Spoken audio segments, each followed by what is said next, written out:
Et comme chaque soir, à quelques mois de la Coupe du Monde de rugby 2023, Europe 1 vous présente un métier différent de cet événement sportif de grande ampleur.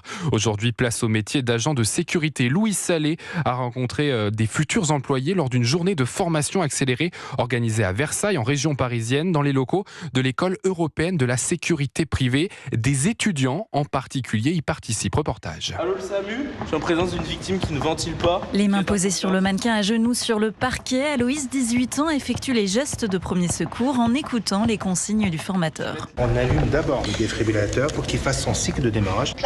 Pendant 3 semaines, cet étudiant en STAPS suit une formation accélérée financée par Pôle emploi en vue de créer 3000 postes d'agents de sécurité pour les JO, mais aussi pour la Coupe du Monde de rugby. Le diplôme, il est valable 3 ans et on peut travailler sur tous les événements de plus de 300 personnes. Comme Aloïs, Axel, 23 ans, cherche un complément de revenu. Il est en BTS Management de la sécurité. J'ai du mal un peu à rester debout, mais je pense que ça va le faire avec la motivation, ça va aller. Et ça vous plaît de voir un match sportif pendant le travail, justement ? Je pense que c'est un peu plus délicat parce qu'on peut profiter de ce côté-là, mais il faut aussi rester à son poste et être sérieux. Dans un coin de la salle, un recruteur les observe, Thibaut Dublanchet. Il dirige l'entreprise AK Sécurité chargée de sécuriser les stades de rugby de la Coupe du Monde et il a besoin de bras. On va avoir 250 agents de sécurité au Stade de France sur les 11 matchs. C'est très bientôt, c'est septembre prochain. C'est un métier en tension pour différentes raisons. Il y a de plus en plus de demandes dans les centres commerciaux, dans les magasins. Le deuxième sujet, c'est que la sécurité privée, c'est un métier qui n'a pas forcément à l'origine très bonne réputation. Donc c'est pas un métier qui attire les jeunes. Mais pas question pour lui de recruter n'importe qui. Il faut avoir un casier judiciaire vierge, il ne faut pas avoir effectué d'excès de vitesse. Un événement type Coupe du Monde de rugby, par rapport au foot, ce sont quand même des événements qui sont beaucoup plus calmes. Donc du coup, on a surtout des problématiques d'accueil et de gestion des flux, faire en sorte que les gens n'attendent pas trop longtemps à l'entrée du stade. Il y a forcément eu un avant, un après Ligue des Champions, tout simplement parce que la Ligue des Champions est un réel fiasco, qui a eu un retentissement international, notamment en Angleterre. Et on sait que le rugby, c'est très important en Angleterre. Pour une sécurité optimale, Thibaut Dublanchet cherche également des femmes agents pour fouiller les spectatrices.